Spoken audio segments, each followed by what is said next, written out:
Every single year, the Detroit Lions make a surprising move on roster cutdown day. Whether it be an impressive rookie that played well in the preseason but just couldn't crack the roster right away, or a tenured veteran whose role has since been outgrown on this roster, every single offseason there is a surprise. A player that most Lions fans agree will make the original 53 that ends up either on the practice squad or completely out of the organization entirely. And today, I've identified 5 separate players on this roster that fit that description. Players that 99% of fans know, like, and expect to make this roster in 2025 that may end up on the streets and looking for a new home. Starting off with the second ever draft pick made by Brad Holmes and Dan Campbell, that being Levi Onwuzurike, the former second-round pick and 41st overall in the 2021 draft class, has struggled with injuries through a majority of his career. He played all 16 games in his rookie season, but really wasn't able to take advantage of it. His back was very obviously hurting him, didn't seem like the same type of player he was at Washington, and really struggled to find production through his rookie year. His sophomore campaign in 2022 didn't play a snap, didn't even make it to the preseason before being shut down for back surgery for the entirety of the year. He returned in 2023 where he played 10 games for the Detroit Lions and was pretty good, had some flashy plays, looked to be getting back to that player we saw at Washington, and finally in his 4th year of NFL play in 2024, we saw Levi Onwuzurike take that step forward. Played in 16 of the 17 games of the regular season as well as the divisional round game against the Washington Commanders. 2024 was by far his most productive year, with 28 tackles, 1 tackle for loss, a sack and a half, 1 forced fumble, and 22 pressures. He led the team from the interior of pass rushing pressures and was second on the entire roster, only behind Aiden Hutchinson in pressures generated a season ago from the defensive line.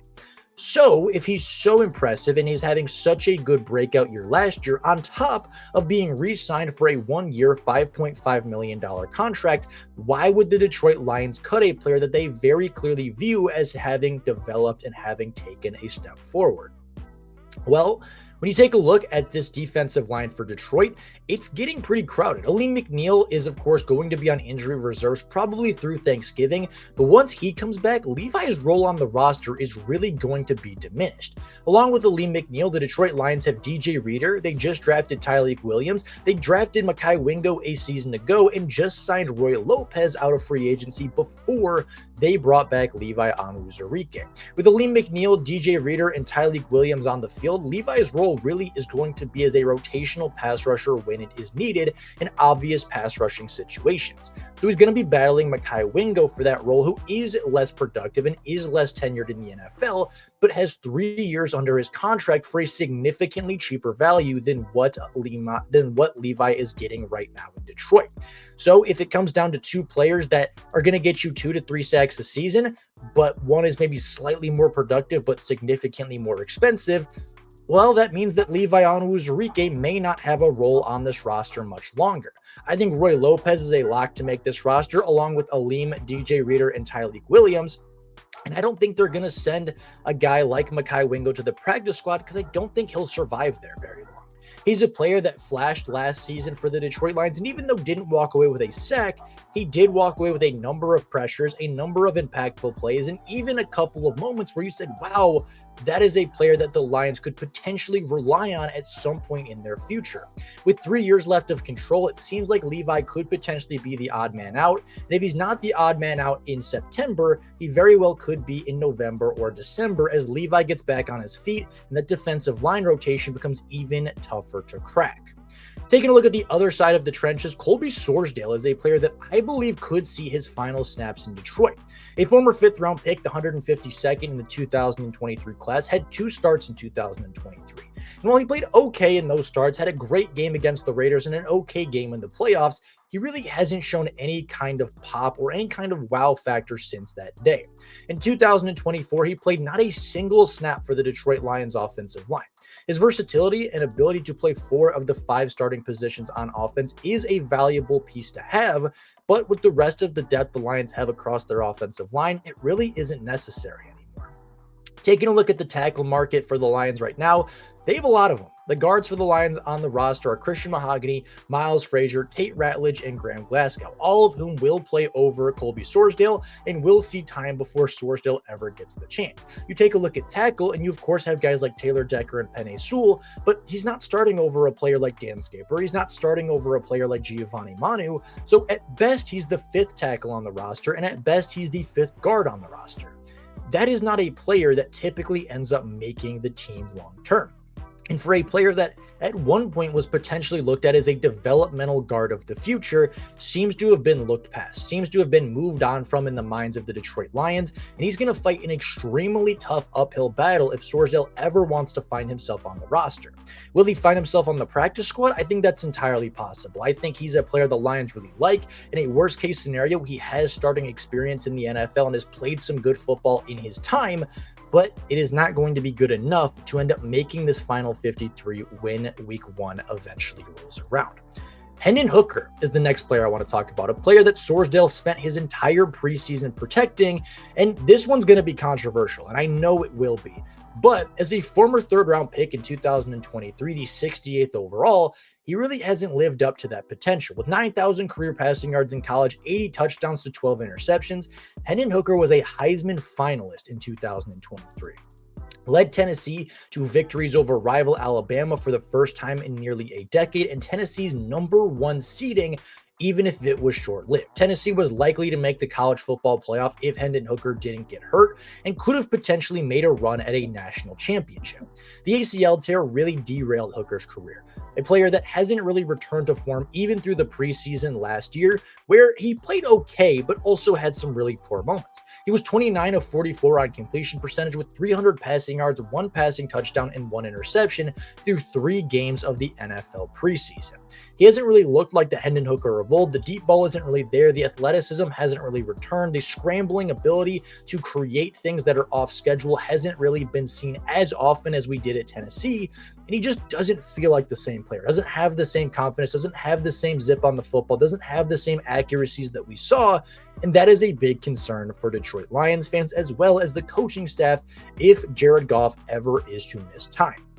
They invested in the quarterback position this offseason, signing Kyle Allen to a 1-year deal out of free agency, who, in my opinion, is a better fit for the system. He plays football much more like Jared Goff than Hendon Hooker does. He has more NFL experience with 26 touchdowns to 21 interceptions. And while he's not a player that you would expect to start a full season for an NFL team, as a spot starter in an emergency break glass type of scenario, I think he's a better fit and a better plug-and-play starter than Hendon Hooker ever will be. They just play very different styles of football. And while Hendon Hooker is still under contract for the next 2 seasons, he's still a player that the Lions could eventually try to develop. He's 27. He's older. He doesn't seem to be the same player he was at Tennessee and may never get to that point again. I think Kyle Allen is cheaper. He is more experienced in the NFL. And I think if the Jared Goff was to go down for a single game, whether it be, a middle of the road game or just a game that Jared Goff just can't play in, I think that they would start Kyle Allen over Hendon Hooker. Now, Jared Goff goes down tomorrow. I think Hendon Hooker is your guy for the season. But in a single game, much like the playoffs a season ago, I think they brought in Teddy Bridgewater because they didn't trust Hendon Hooker in a singular start. They wanted a veteran. They wanted a player that could play in a game that they could trust to win that football game. And I don't think they view Hendon Hooker in that situation as a viable candidate, which is why I think he may be cut this season if he doesn't look significantly better in the preseason. Brock Wright is another controversial player we'll talk about today, a player that was a undrafted rookie free agent 4 years ago. He was in the 2021 class and is widely considered to be one of the better players to come out of that class for the Detroit Lions. Obviously, you have the top guys like Penei Sewell, Amon-Ra St. Brown, Derek Barnes, but considering the UDFA class, he was one of the better undrafted free agents from that class and one of the better known players from that class as well for a number of Detroit Lions fans. Throughout his time in Detroit, he has 56 receptions for 524 yards and 9 touchdowns. Has really been a security blanket for Jared Goff and played some really good football. He's a great blocker, a tough catcher, and just a good security blanket under the middle. He makes 1 to 2 big plays a season, and everybody kind of gets reminded, oh yeah, Brock Wright's a pretty good tight end, right? He's a solid backup to a guy like Sam Laporta, who has a lot more ability and a lot more opportunity, But when Sam Laporte is covered and you run 2 tight ends, you can trust a guy like Brock Wright to do his job. So if he's such a good player and such a good connection for Jared Goff, why would the Detroit Lions be looking to move on? Well, they signed Kenny Yeboah this season, who does have less statistics, but is an excellent blocker, fits the Detroit Lions scheme, and comes with a high recommendation from Aaron Glenn. Caden Prescorn, I think, is a better wide receiver, a better athlete, and a better field stretcher while being at a cheaper price and a cheaper contract. Do I think Brock Wright gets cut? I really don't. I don't see a scenario where Brock Wright does lose his job to Kenny Yeboah.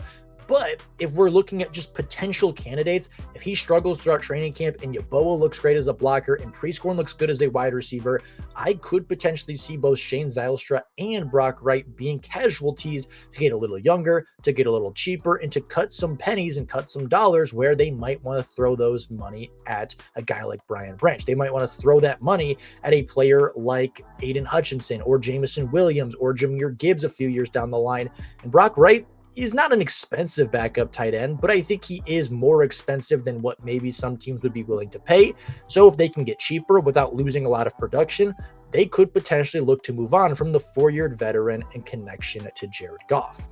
The last player we're going to take a look at goes back to the defensive line, and that is former second-round selection Josh Paschal.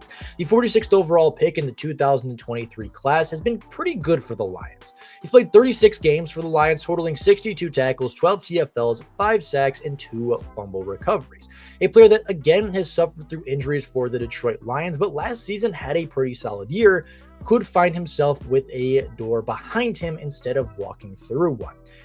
The edge rushers this year are not great, but not bad. Guys like Aiden Hutchinson, Marcus Davenport, Al-Quadin Muhammad, Ahmad Hassanin, Isaac Uku, and Nate Lynn, in my opinion, are all better pass rushers than Josh Paschal. Where Josh Paschal has the advantage, he's an excellent run defender. He is fantastic at setting the edge on a run play and forcing the running back into the interior, which I think is a big value for the Detroit Lions. It's something that they like to see in their players, and I think he does that better than Marcus Davenport. I think he does that better than Al-Quadin Muhammad. I think he does that better than Nate Hassan. I think he does it better than Isaac Ukwu or Nate Lynn, and really, he's second only to Aiden Hutchinson in that regard on the roster.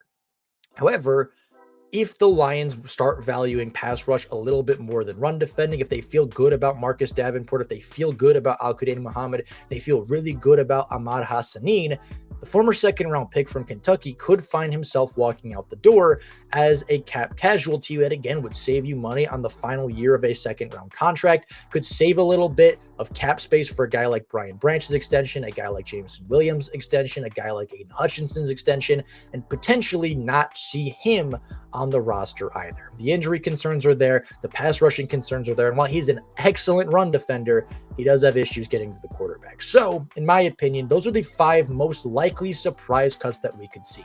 Will these players make the roster? Probably. Is there a chance that they do get cut? I think there is. I think there's a path that each and every one of them could find themselves to no longer be Detroit Lions. And while not all of these may come true, one of them is certainly a possibility. So let me know down in the comments below what player you think is most likely to get cut, whether it's one of the 5 players we talked about today or any other player on this roster. I'd love to hear your opinions down in the comments below. But with that being said, that's all I got for you guys right now. Thank you all so much for watching. And until next time, and as always, go Lions.